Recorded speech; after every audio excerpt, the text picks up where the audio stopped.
پیش خدمت ہے آج کی بات۔ گزشتہ ہفتے امریکہ اور طالبان کے درمیان دوحہ میں سمجھوتا تو ہو گیا، لیکن سچ پوچھیے تو کم ہی حلقے ایسے ہیں جو اس بات سے پر امید ہیں کہ افغانستان میں مستقبل قریب میں پائیدار امن قائم ہو سکے گا۔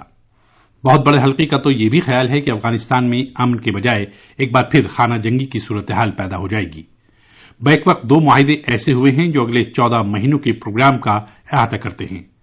اس پروگرام کے تحت افغانستان سے امریکی فوجوں کی واپسی، غیر ملکی فوجوں کو تشدد کا نشانہ بنایا جانا اور بین افغانستان مذاکرات کا آغاز جیسے اہم معاملات شامل ہیں۔ ان دو معاہدوں کی تفصیل یہ ہے کہ پہلے معاہدے کو یہ نام دیا گیا ہے کہ افغانستان میں امن قائم کرنے کے لیے اسلامی امارات افغانستان اور ریاستہائے متحدہ امریکہ کے درمیان یہ سمجھوتا ہوا ہے، لیکن امریکہ اسلامی امارات افغانستان کو ایک ریاست کے طور پر تسلیم نہیں کرتا بلکہ اسے طالبان کہتا ہے۔ دوسرا معاہدہ دراصل مشترکہ اعلامیہ کی شکل میں کابل سے جاری ہوا ہے اور اس کے دونوں فریقوں کے نام ہیں اسلامی جمہوریہ افغانستان اور ریاستہائے متحدہ امریکہ۔ اس کا مقصد بھی افغانستان میں امن قائم کرنا بتایا گیا ہے۔ امریکہ سے لے کر ہندوستان تک کے تجزیہ کاروں اور سفارتی حلقوں کا غالب خیال یہ ہے کہ اس میں کوئی شک نہیں کہ ہر حلقہ یہی چاہتا ہے کہ افغانستان میں امن قائم ہو اور تشدد کے واقعات میں کمی آئے۔ تاہم یہ بات قابل غور ہے کہ طالبان کی تقریباً تمام تر مانگوں کو مان لینے کا عندیہ ملتا ہے، لیکن صحیح معنوں میں امن کے سمجھوتے کا کوئی خاص نقشہ ابھر کر سامنے نہیں آ رہا ہے۔ یعنی طالبان اور افغان حکومت کے مابین بات چیت کی کیا نوعیت ہو سکتی ہے؟ بعض ایسے سفارتکاروں کا جو افغانستان میں سفارتی عہدوں پر رہ چکے ہیں، یہ کہنا ہے کہ معاملہ یک طرفہ نظر آتا ہے۔ ان کے مطابق امریکہ نے طالبان کی بیشتر مانگیں مان تو لی ہیں، لیکن اس بات کی امید کم ہے کہ طالبان خود اپنے وعدے نبھائیں گے۔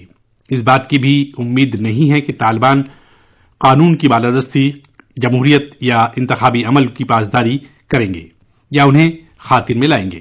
ہندوستان کے تعلق سے ایک بات بطور خاص تشویش کا باعث بن سکتی ہے۔ دوحہ سمجھوتے کے تحت افغانستان نے اس بات کا عہد تو کیا ہے کہ وہ افغانستان کی سرزمین کو امریکہ اور اس کے اتحادیوں کے خلاف استعمال نہیں ہونے دے گا، لیکن اس حوالے سے اصل تشویش کی بات یہ ہے کہ ہندوستان یہاں امریکہ کا باقاعدہ اتحادی تو نہیں ہے۔ تو سوال یہ ہے کہ کیا طالبان ہندوستان کو افغانستان میں امریکہ کے اتحادیوں میں شامل کریں گے یا نہیں؟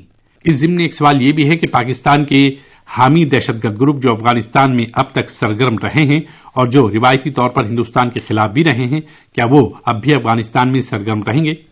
کابل اعلامیہ میں افغان حکومت نے بطور خاص اس بات کا ذکر کیا ہے کہ القاعدہ اور IS جیسے بین الاقوامی دہشت گرد گروپوں کو اس بات کی اجازت نہیں ہوگی کہ افغانستان کی زمین کو امریکہ اور اس کے اتحادیوں کے خلاف استعمال کریں اور ان کی سیکورٹی کے لیے خطرہ پیدا کریں۔ اب یہاں ایک سوال یہ بھی پیدا ہوتا ہے کہ طالبان کے ساتھ حقانی نیٹ ورک کی جب مین اسٹریمنگ ہوگی تو کیا لشکر طیبہ جیسے ہندوستان کا دشمن گروپ بھی اس میں شامل ہوں گے؟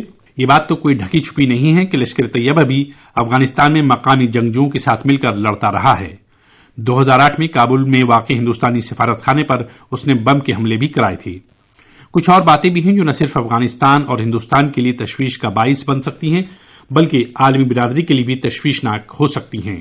سمجھوتوں کی روح سے 5000 طالبان بندی 10 مارچ تک رہا کیے جا سکتے ہیں۔ امریکہ نے اس بات کا وعدہ کیا ہے کہ وہ مئی 2020 تک اقوام متحدہ کی سیکورٹی کونسل سے طالبان کی ممنوعہ لیڈروں کے نام حذف کرائے گا، جس کا مطلب یہ ہوگا کہ ایسے دہشت گردوں کی تعداد بہت گھٹ جائے گی جن کے بارے میں پاکستان پر یہ الزام لگایا جاتا رہا ہے کہ وہ ان کو پناہ گاہ مہیا کراتا رہا ہے۔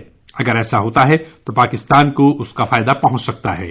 یاد رہے کہ FATF نے پاکستان کو جون تک کی مہلت دی ہے کہ وہ دہشت گردوں کے خلاف سخت قدم اٹھائے ورنہ اسے بلیک لسٹ میں بھی شامل کر لیا جائے گا۔ غرضی کے غالب خیال یہی ہے کہ امریکہ طالبان سمجھوتے سے افغانستان کے حالات بہتر ہونے کی توقع کم نظر آتی ہے، جبکہ اس بات کے واضح اشارے مل رہے ہیں کہ طالبان کو افغانستان میں بالادستی حاصل ہو سکتی ہے اور خدا نخواستہ اگر خانہ جنگی کی صورتحال پیدا ہوتی ہے تو کہا نہیں جا سکتا کہ حالات کیا سے کیا ہو جائیں گے۔ افغانستان سے ملنے والی خبروں سے پتہ چلتا ہے کہ طالبان نے افغان سیکورٹی فورسز اور پولیس پر حملوں کا سلسلہ شروع کر دیا ہے اور تشدد کے واقعات میں بھی اضافہ ہو گیا ہے۔ یہ بھی خبر ہے کہ امریکہ نے جوابی حملے کے طور پر طالبان پر ہوائی حملے بھی کیے ہیں۔ اس طرح کی خبریں بھی بہتر حالات کی نشاندہی نہیں کرتی۔ ابھی آپ سن رہے تھے آج کی بات۔